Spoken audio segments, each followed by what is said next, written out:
ഈ തോട്ട് എന്ന് പറയുന്നത് ബ്രെയിൻ്റെ ഫംഗ്ഷൻ മാത്രമാണ്. മൊബൈലിൽ ഇങ്ങനെ നോട്ടിഫിക്കേഷൻ വരുന്നത് പോലെ ഇത് വന്നുകൊണ്ടേയിരിക്കും. നമുക്ക് എന്ത് ചെയ്യാൻ പറ്റും? നമുക്കതിനെ വിറ്റ്നസ് ചെയ്യാൻ പറ്റും. നമുക്കതിൻ്റെ ഭാഗമാകാതിരിക്കാനുള്ള ഓപ്ഷൻ ഉണ്ട്. മൈൻഡ്ഫുൾനെസ് വളരെ പ്രധാനപ്പെട്ട ഒരു ടൂളായിട്ട് മനസ്സിലാക്കുന്നുണ്ട്.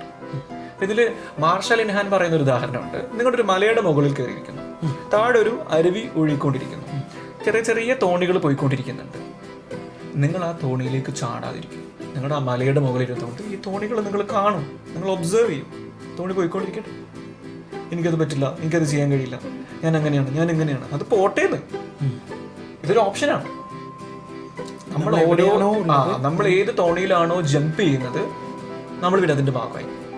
നമ്മളതിനെ ഒബ്സർവ് ചെയ്യാൻ വേണ്ടി തയ്യാറാണെങ്കിൽ കുഴപ്പമില്ല. അപ്പോൾ എന്താണ് ചെയ്യേണ്ടത്? നമ്മൾ പ്രസൻറ്റിലേക്ക് വന്നുകൊണ്ടിരിക്കുക, പ്രസൻറ്റിൻ്റെ ഭാഗമായിക്കൊണ്ടിരിക്കുക, മൈൻഡ്ഫുള്ളി ഓരോ കാര്യങ്ങൾ ചെയ്യാൻ ശ്രമിക്കുക. ഇപ്പോൾ നമ്മൾ എല്ലാ ആക്ടിവിറ്റീസും ചെയ്യുന്നുണ്ടെങ്കിൽ നമ്മൾ ചെയ്യുന്നത് എന്താ? നമ്മൾ ആലോചിക്കുകയാണ് ചെയ്യുന്നത്. ഈവൻ നമ്മൾ ബ്രഷ് ചെയ്യുന്നു, നമ്മൾ ബ്രഷ് ചെയ്യണം, എല്ലാം നമ്മൾ രാവിലെ കാര്യങ്ങൾ ആലോചിക്കുകയാണ് ചെയ്യുന്നത്. നമ്മൾ കുളിക്കുന്നു, നമ്മൾ കുളിക്കുകയാണോ ചെയ്യുന്നത്? നമ്മൾ ആലോചിക്കുകയാണ് ചെയ്യുന്നത്. നമ്മൾ ഭക്ഷണം കഴിക്കുന്നു, നമ്മൾ ഭക്ഷണം കഴിക്കുകയാണോ ചെയ്യുന്നത്? നമ്മൾ ആലോചിക്കുകയാണ് ചെയ്യുന്നത്.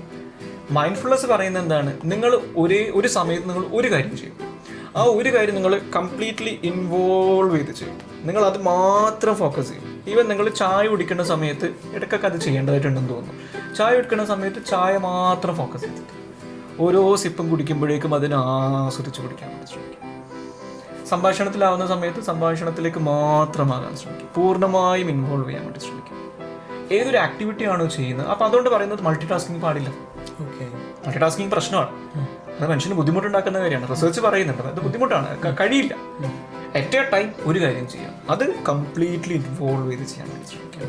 പ്രസൻറ്റിലേക്ക് വന്നുകൊണ്ടേയിരിക്കുക. അപ്പം എന്ത് മനസ്സിലാക്കാൻ വേണ്ടി പറ്റും? ഇതെന്താണ്? ഇത് പോയിക്കൊണ്ടേയിരിക്കുന്നൊരു ഫ്ലോ മാത്രമാണെന്ന് മനസ്സിലാക്കാൻ പറ്റും. ഇതിനെന്ത് ചെയ്യാൻ കഴിയില്ല? സ്റ്റോപ്പ് ചെയ്യാൻ കഴിയില്ല.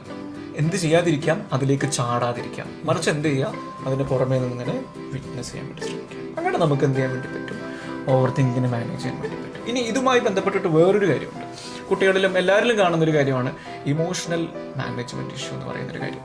പൊതുവിൽ കാണുന്നൊരു കാര്യമാണ്, സാർ എനിക്ക് ഇമോഷൻസിനെ മാനേജ് ചെയ്യാൻ പറ്റുന്നില്ല, പെട്ടെന്ന് ഞാൻ എടുത്ത് എറിഞ്ഞു, പെട്ടെന്ന് ഞാൻ എടുത്ത് അടിച്ചു. ഇമ്പൾസീവായിട്ട് ആൾക്കാർ ബിഹേവ് ചെയ്യും. അതൊരു പ്രശ്നമാണ്.